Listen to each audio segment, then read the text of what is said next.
हम बचपन से ही बिना माँ बाप के सारी तकलीफ़ झेली है, और अभी कोई मतलब सब तकलीफ़ जो है कम नहीं हो रही है। मतलब कि लाइफ में बहुत ज़्यादा तकलीफ़ हमने झेली है, और अब भी हर चीज़ झेल ही रहे, ख़त्म ही नहीं हो रही तकलीफ़। मतलब जैसे लगता है कि ज़िंदगी में सिर्फ तकलीफ़ झेलने के लिए बड़े हुए हैं। क्या तकलीफ़ है आपको?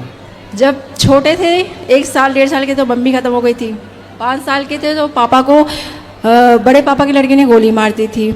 इसके बाद फिर 1 महीने बाद मेरे भाई को जहर दे दिया गया था, और एक बड़ी बहन थी जिसको जहर दे दिया। अब हम 3 बहन हैं, और मेरी शादी भी हो गई है। शादी के बाद पति का कोई सपोर्ट नहीं। पति की शादी होने के बाद भी अकेले लाइफ में हम स्ट्रगल कर रहे हैं। राधे राधे भक्तों, महाराज जी की कथा में प्रसूति का कार्यक्रम चलता है। बहन आई है बहुत दुखी, महाराज जी से अपने दुखों का निवारण करने के लिए बातें कर रही है। आप लोग इस कथा तो लाइफ में सब तकलीफ खत्म नहीं हो रही है। हम सोच रहे हैं जो कि सबके साथ अच्छा करने के बावजूद भी अच्छा नहीं तो हो रहा। आपके भाई को बहन को जहर किसने दे दिया? हमारे चाचा और दादा ने मिलके, उन्होंने हमारी जमीन हड़पी, पापा को मारा, भाई को जहर दिया, मम्मी बचपन में खत्म हो गई, और अब भी तकलीफ खत्म नहीं हो रही। तो अभी वो चाचा और ताऊ हैं? हाँ वो हैं, हमारी ज़मीन हड़प के रखी है, और अब भी अब उनके यहाँ अगर हम जाएं तो हमको जान से मार देंगे। हमारी ज़मीन कब्जा करके रखी है चाचा ने? चाचा, बड़े पापा। तो आप लोगों ने केस वेस नहीं किया? केस किया था, बहुत छोटे छोटे थे, 5 साल के थे। मतलब उस समय कोई समझ नहीं थी, उन्होंने बयान बदलवा दिया था।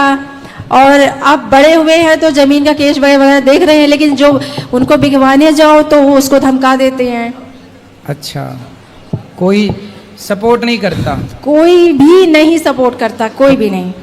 हम 3 बाबा, बस मेरा ये कहना है कि बचपन से हमने सिर्फ तकलीफ झेली है, तो अब मतलब हम सब कुछ लेके चलना, सब कुछ समझदार, बट थोड़ा जैसे हम समझे थोड़ा आप हमको समझो। ये सही है, समझदारी से गृहस्थी चलती है। अपने पति को ले आना, हम समझाएंगे। ठीक है बाबा। ठीक है, उनको छोड़ना मत, ले आना, बात करेंगे, समझाएंगे। ठीक है। आदमी बुरा है तो सही भी तो हो सकता है ना, सही भी तो हो सकता है। यदि बच्चे मलमूत्र में भीगे हैं तो माँ साफ सुथरा भी तो कर देती है ना, धुल के। ऐसे ही है, हर व्यक्ति विचारों से गंदा हो जाता है। वो कुछ करना ही नहीं चाहते हैं, उनको हमने बहुत समझाया है। और मतलब चलो हमें टाइम दो ना दो, बच्चे को तो टाइम दो। आप 2 बजे ऑफिस से आया, 3 बजे आ रहे हो, ये कोई टाइम नहीं। अब हमें टाइम मत दो, बच्चे को टाइम दो। बच्चे से तो प्यार होता है, चाहे आप हो, हमें कोई भी हो। होगा। क्या करता है पति आपका? अमेजोन में ऑफिस में काम जॉब करते हैं। ठीक है, पति है, काम करता बेचारा, काम भी तो करना जरूरी है ना गृहस्थी चलाने के लिए। काम थोड़ा करना उसकी भी बात समझो, आप भी अपनी समझाओ, दोनों प्रेम से रहो। बच्चे को टाइम देगा, क्यों नहीं देगा? अभी वो कितने साल का है लड़का पति आपका? वो तो 30 साल। अभी इस उम्र में सत्संग की बहुत जरूरत पड़ती है। कैसे गृहस्थी चलानी होती है अनुभव होता नहीं है, समझाना पड़ता है सत्संग के द्वारा। ले आना, हम समझाएंगे। 3 बहन है और एक तीनों बहनों का विवाह हो गया? नहीं, सिर्फ एक का हुआ है। तो विवाह आपका किसने करवाया? बड़ी सिस्टर ने। आपकी बहन का विवाह हो चुका? नहीं, उन्होंने नहीं किया क्योंकि वो बड़ी थी तो जिम्मेदारी तो थी, तो उन्होंने अभी मेरा। वो कहाँ है? अभी तो वो घर पे हैं। तो चाचा के पास? नहीं नहीं नहीं, हम लोग अपने यहाँ मतलब मौसी के यहाँ रहते हैं। तो बड़ी बहन ने आपका विवाह कर दिया और छोटी बहन भी विवाह के योग्य है? हाँ, छोटी भी वहाँ की है। तो बड़ी अपना नहीं करेगी ब्याह? बड़ी नहीं करेंगे क्योंकि वो हम लोग की जिम्मेदारी देख रही। नहीं तो वो अपना भी, अब आपकी पूरी हो गई तो वो अपना भी कर ले ब्याह। हाँ मतलब वो करेंगी ही नहीं, वो मतलब उनको ऐसे ही, मतलब वो कह रहे कि हम ऐसे ही रहेंगे जब हम। तो फिर आपका विवाह हुआ, पति हाँ। कहाँ है? कौन? पति? पति मेरे घर पे हैं। बैठो मेरी माँ, बैठो शांति से। पति घर पे हैं? हाँ। तो पति ध्यान नहीं रखते आपका? पति ध्यान क्या रखते हैं? पति का कोई सपोर्ट ही नहीं। मतलब पति जैसे एक मियाँ बीवी होते हैं तो उनका मतलब एक होता है कि अगर एक पहिया सही है, दोनों को मिल के चलना होता है। सबसे ज़्यादा एक केयर, रिस्पेक्ट, एक दूसरे को समझना, एक दूसरे के लिए साथ खड़े होना। अगर वो मतलब हर दुख सुख में साथ करना, प्रेगनेंसी लेके हर चीज़ में, तो वो किसी भी चीज़ में आज तक हमको सपोर्ट नहीं किया ना। मतलब 4 साल शादी को हो रहे, हमने उनको ईमानदारी से हर चीज़ दी, समझी, लेकिन उन्होंने कभी सपोर्ट नहीं किया। किस तरह का सपोर्ट चाहते हैं आप? मतलब ये है कि जैसे अब एक माँ अगर मतलब माँ बनती है, प्रेगनेंसी होती है, तो पति का सपोर्ट चाहिए, चाहे वो कोई भी। तो पति आपके साथ नहीं है? नहीं। किसके साथ हैं? वो अपने घर पे हैं। वो अपने घर पे हैं, मतलब अपने माँ बाप के पास? हाँ, माँ बाप के पास। तो आपको भी अपने सास ससुर के पास होना चाहिए ना। तो हम वहीं पर थे, 4 साल हमने उनके साथ दिया। अब हम आए हैं उस चीज़ को मतलब हमने काफ़ी समझाया, चीज़ें समझाई उनको। नहीं तो आपके पति क्या चाहते हैं? वो क्या कहते हैं कि आप घर पे ही रहो? नहीं, वो ये चाहते हैं कि हम उनकी माँ बाप की सेवा करें। हमको सेवा करने में, काम करने में कोई दिक्कत नहीं, हमें उनको सपोर्ट करने में कोई दिक्कत नहीं, क्योंकि हर इंसान काम करता है। और हमारे माँ बाप नहीं है तो हमको तो लगता है कि हम उनकी सेवा करेंगे, तो भाई हमारे तो माँ बाप नहीं, तो हमको अगर वो बिटिया समझेंगे तो हम क्यों नहीं माँ बाप। लेकिन उनको क्या है कि वो नहीं समझ रहे हैं, मतलब कि उनको बस ये है कि काम करते रहो, हमको समझो। हम बच्चे से कोई लेना देना नहीं, हम ऑफिस 10 बजे जा रहे हैं, 2 बजे आ रहे हैं, तुमसे लेना बच्चे से मतलब नहीं, ये सब चीज़ें सारी। देखो ये सब हर घर में लगभग छोटी छोटी बातें हैं, होती रहती हैं। इन बातों के कारण अपने पति को, अपनी गृहस्थी को ना छोड़िएगा, पति के साथ रहिएगा। आज शादी के 4 साल ही हुए हैं, है ना। अभी टाइम दीजिए अपनी गृहस्थी को। आम का पौधा लगाओगे ना, पेड़, तो उसमें भी फल आने में 5 साल लगते हैं। पुराना देसी आम, वो भी 5 साल बाद फल देता है। गृहस्थी को थोड़ा मैच्योर तो होने दो, पकने तो दो। अभी 4 साल बहुत लंबा टाइम नहीं है बेटा।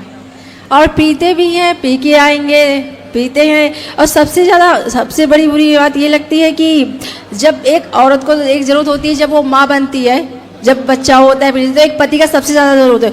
अब माँ बाप नहीं है, वहाँ पे सास ससुर हाथ खड़े कर लो, चलो ठीक है, पति को तो आना चाहिए ना, होना चाहिए। तो पति नहीं आए थे? नहीं आए थे। मेरी बहन बड़ी वाली तो आपके सास ससुर थे? नहीं थे। आपकी बच्ची का जब जन्म हुआ, बेटा बेटी क्या है? लड़की है। तो लड़की का जन्म हुआ तब सास ससुर नहीं आए? नहीं। पति भी नहीं आए? नहीं। तो आपकी दोनों की लड़ाई हो गई थी क्या? नहीं, वो आए नहीं, बोले कि हम आएंगे तो मतलब रात है, हम आ नहीं पाएंगे, ये मतलब बहाना मार दिया उन्होंने। और हाँ, सास ससुर ने तो पहले ही हाथ खड़े कर लिए। पति को ले आना एक बार उसका भी पक्ष सुन लेंगे कि वो कहाँ गलत है, आप कहाँ गलत है। तो अपने गृहस्थी को कुल मिला के देखो, सुधारो, इसी से भला है बेटा। ऐसे बिगाड़ लेने से सब बिगड़ जाएगा। बिगाड़ लो तो एक दिन में सब बिगड़ जाता है, बनाने में बड़ा टाइम लगता है।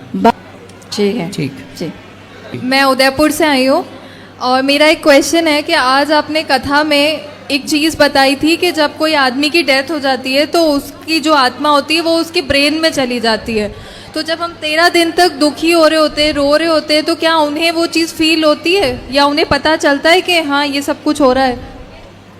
वो सब कुछ देखते हैं, उन्हें वो कर कुछ नहीं सकते पर देख सकते हैं। तो वो जीव सब कुछ देखता है उन 13 दिनों तक। 12 दिन तक वो 12वीं करते हैं, 13वीं करते हैं अपन, तो जब तक उनकी आत्मा वहीं रहती है। 13वीं के बाद ही जब पूरा कार्य हो जाता है तब फिर वो आगे की यात्रा में प्रस्थान करते हैं। 12 दिन तक अपनों को देखते हैं, समझते हैं सभी क्या कर रहे हैं, क्या नहीं कर रहे हैं। बिल्कुल वो ये देखते हैं कि हमारे बच्चे हमारे लिए क्या कर रहे हैं, क्या शुभ शुभ कार्य कर रहे हैं, क्या कर रहे हैं, क्या नहीं कर रहे हैं। धन्यवाद जी। जय श्री कृष्णा भक्तों, राधे राधे। आप लोग कैसे हो? आशा करती हूँ आप लोग कुशल मंगल से होंगे। भक्तों, श्री अनिरुद्धाचार्य जी की कथा में आप सभी का स्वागत है। महाराज जी ने के कथा में प्रश्नोत्तरी का कार्यक्रम चलता है। जो भी जिसका जो सवाल होता है वो अपने अपने सवाल महाराज जी से करता रहता है। महाराज जी सभी को अच्छे तरीके से सटीक जवाब देते रहते हैं और सभी की समस्या का निवारण भी करते हैं। इसलिए महाराज जी की कथाएं हमको बहुत अच्छी लगती हैं। आप लोग भी कथा सुना करिए, क्योंकि महाराज जी की कथाएं बहुत अच्छी लगती हैं। अगर ये कथा आप लोगों ने सुनी होगी तो समझ में आ ही गया होगा। इसलिए महाराज जी की कथाएं आप लोग नित्य प्रति सुना करिए। अगर यह कथा आप लोगों को अच्छी लगी हो तो वीडियो को लाइक करना, चैनल को सब्सक्राइब करना, कमेंट में जय श्री कृष्णा लिखना ना भूलें। मिलते हैं आपको अगली कथा के साथ। तब तक के लिए राधे राधे।